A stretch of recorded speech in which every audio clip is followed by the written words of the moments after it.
games happened on the third Friday. We had AB 10 games. Let's get into it. The first game is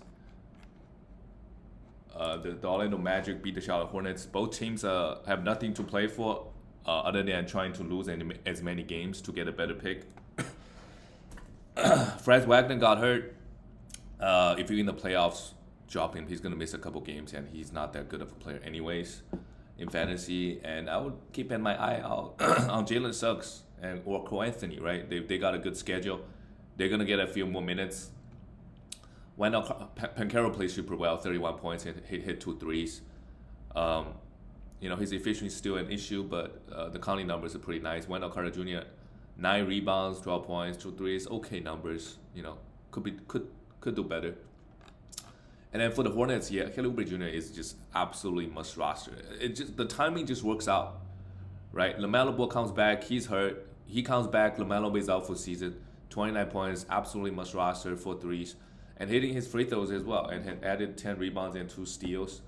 Mark Williams also a must roster, although we need more blocks out of him to be for him to be only play 27 minutes, and Nick Richards played 20, who actually have more blocks than him, 3 blocks, nice. And Dennis Smith Jr., we expect him to start even 25 to 30 minutes, only 21 minutes. I will still hold him because the assists and the steals are super, super nice. JT Thor continue to start with PJ Washington out. And Gordon Hayward is still giving him minutes. But he's a guy that it's okay. If he's out, we drop him in the playoffs. Let's talk about the next game. The Portland Trail Blazers lost to the Atlanta Hawks, 119-129. Another bad loss, but Matisse Thybulle, how about that? 4 steals and a block and 2 threes. Absolutely must roster. The defensive side he provided has just been amazing this week. I think it's going to come down a little bit, maybe. Because he's averaging, 2 steals and 2 blocks, just not like Robert Covington. But realistically, I think he could average 2 steals, to be honest. But block has been really, really high as well. Jeremy Grant, wow. These 2 guys added a lot of defensive stats. Jeremy also 5 stocks, 2 steals, and 3 blocks. Drew Eubanks, we don't know when Nurkic is going to come back. But Drew Eubanks is not playing well. And he's not really getting high minutes anyway.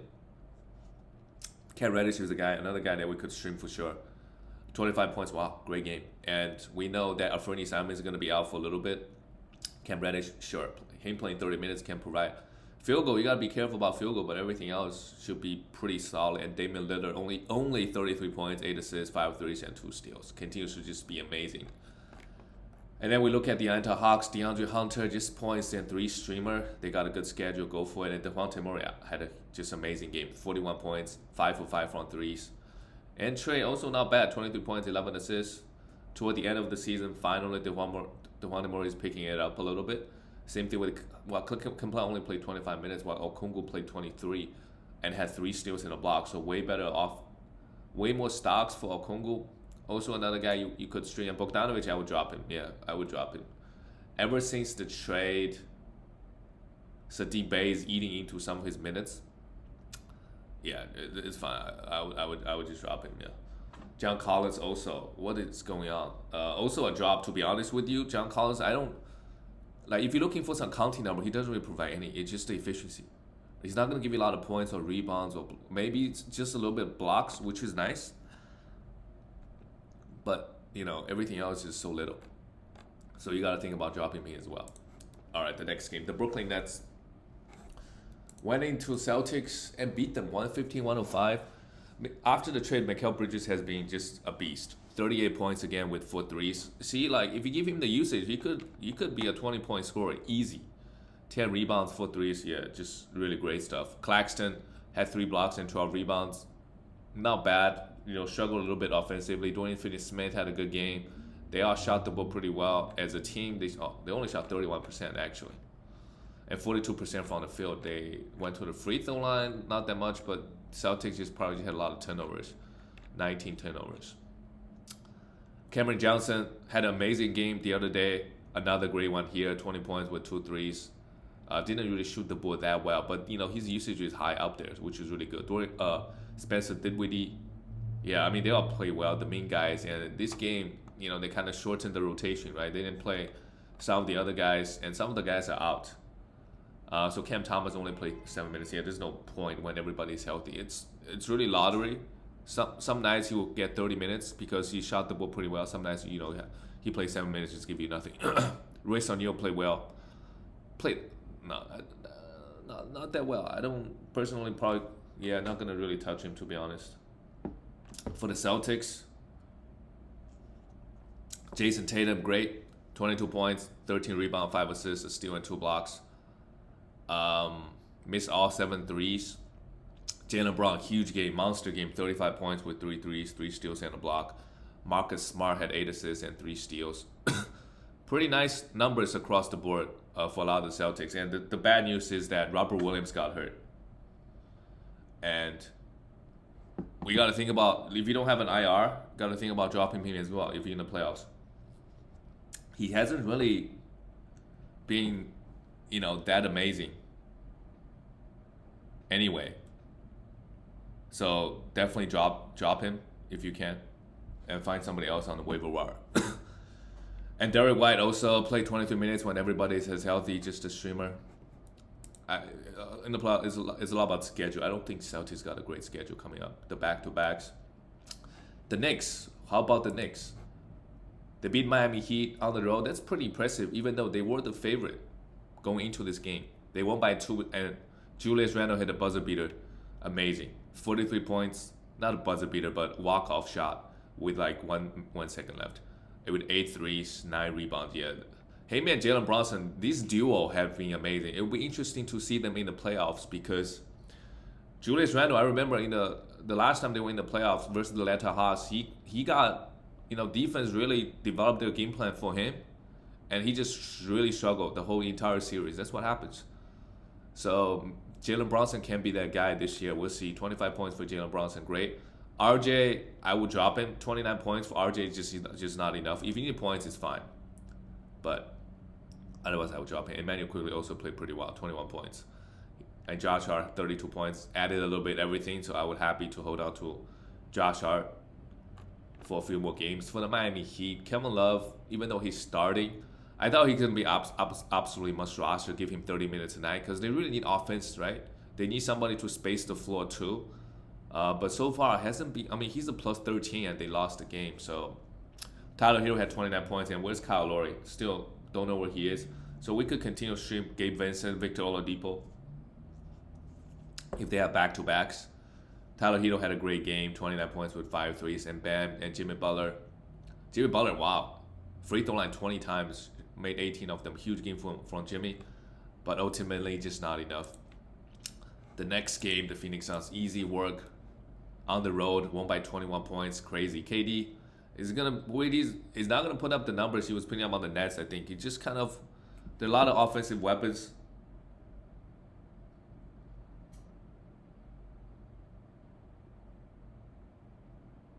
A lot of offensive weapons on this team, so he doesn't need to score too many points. DeAndre Ayton had 7 points. Devin Booker had 35, 5 rebounds, 6 assists, a steal and a block, and 6 threes. So the entire Suns team played well versus the bad Chicago Bulls defense, so really no surprise. But Okogie, sure, we could still stream him, but everybody else on this team, and this is the worry, right? Ayton only took 4. Well, he had 4 personal fouls.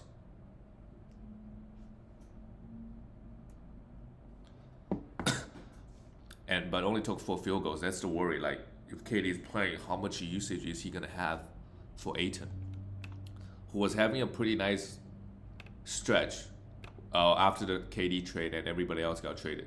For the Bulls, Zach LaVine, 27 points is nice. Same thing with DeRozan, added 6 assists and 2 steals and great efficiency from the field, but ultimately just not enough. The Bulls got to make a run to make the plays. Vucevic, 13 points. And this game, they started Patrick Beverley again, didn't do anything. Caruso now comes off the bench. Yeah, he's just a streamer for steals.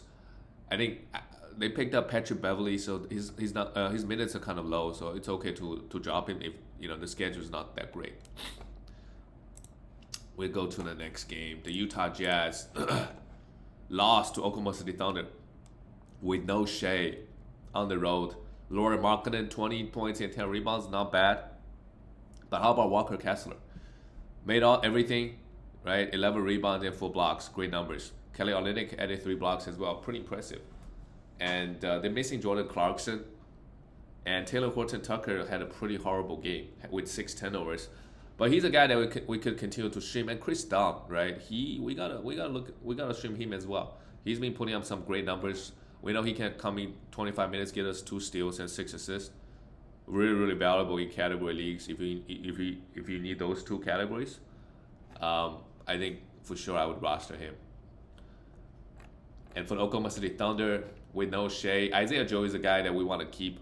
5 threes again. The guy hits so many threes, right? And then Jalen Williams, how about that? How about Jalen Williams? 20 points, 4 steals, and a block. Amazing. I think, when Shea comes back, his usage is going to take a little bit of dip, but the defensive stats just have been absolutely amazing. And Lou Dort out of nowhere get 4 steals and a block as well. They played the Jazz, right? I don't think they give out that many steals. Maybe just one game. But either way, Jalen Williams, he's a guy that can average 1.5 steals and 0.7 point blocks with great efficiency. So if you picked him up on the waiver wire, you liking it. Josh Giddey added 13 assists, yeah. But I think when Shea does return, Giddey is gonna go back. Yeah, just really disappointing year so far.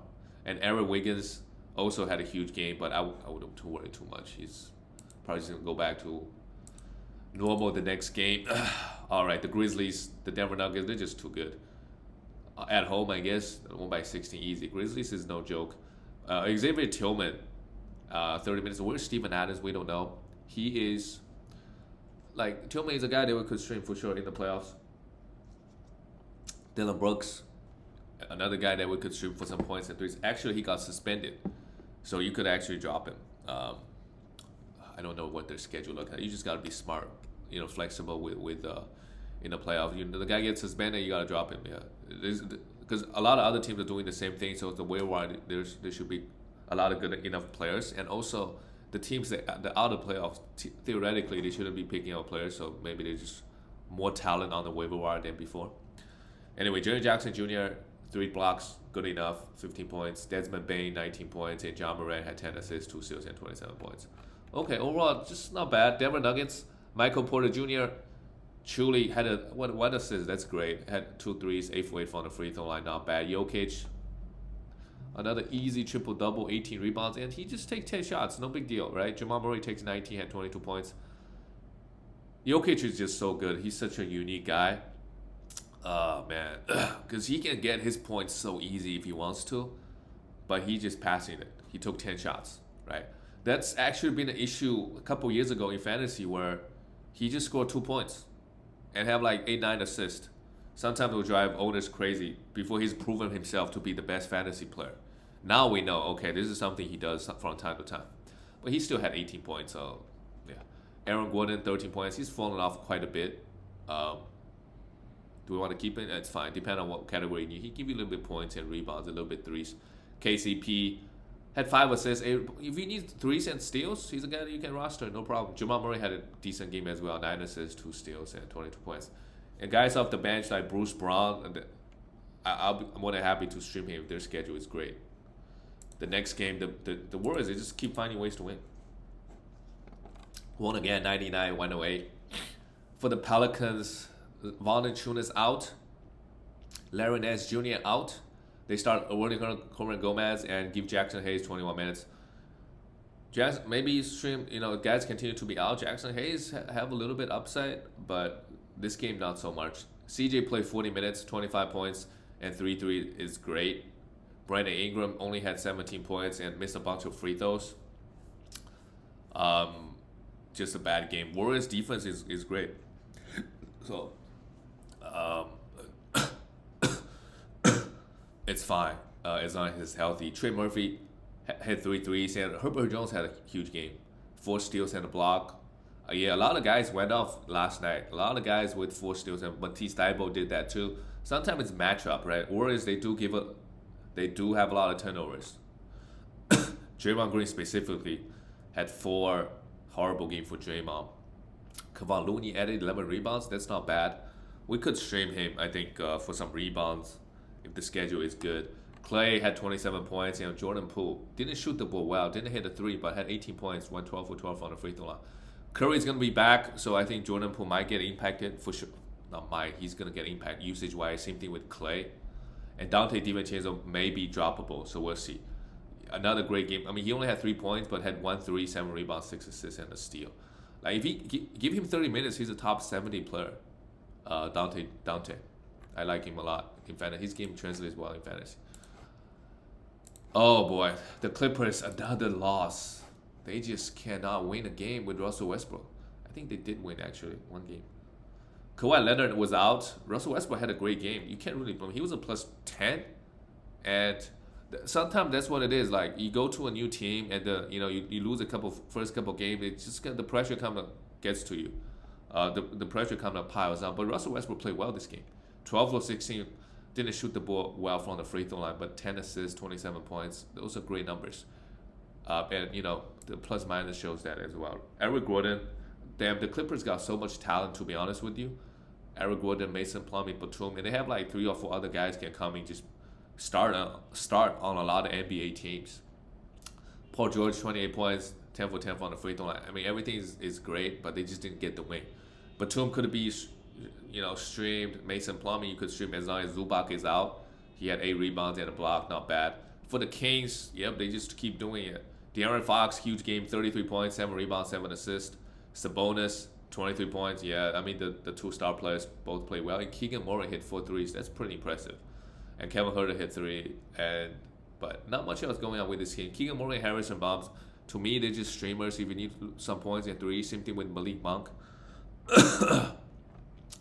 If everybody is healthy. Let's talk about the last game of the night. We have the Lakers lost to the Timberwolves. Yep, it's tough. Lakers are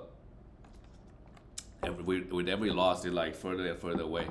Jaden McDaniels, oh my God, Anthony Edwards, another guy with a huge night, defensive numbers, 4 steals and a block with 5 threes for Anthony Edwards. Cat should be back at some point before the regular season ends, so we'll see how that's gonna shake out. But in the meanwhile, just continue right with Kyle Anderson. Added a steal and a block, 8 points, a little bit everything. So that's nice. Rudy Gobert had a steal and 2 blocks, 6 for 10 from the field. Not so good. And Mike Conley had 3 assists and 14 points. It didn't matter. When you had Nasri come off the bench, can put up 15 points and 8 rebounds in 21 minutes. Added 2 steals. Yeah, man. Like every time Rudy Gobert is out, Nasri is the guy that we have to stream. He's such a good fantasy player. 20 points, had 13 points, 4 rebounds, and 4 assists. Not really fantasy relevant. And for the Lakers, AD tried. He's going to be huge the next couple weeks. 38 points at the right time. Hopefully he can stay healthy. 38 points, 2 threes, a steal and 2 blocks. Amazing game from AD.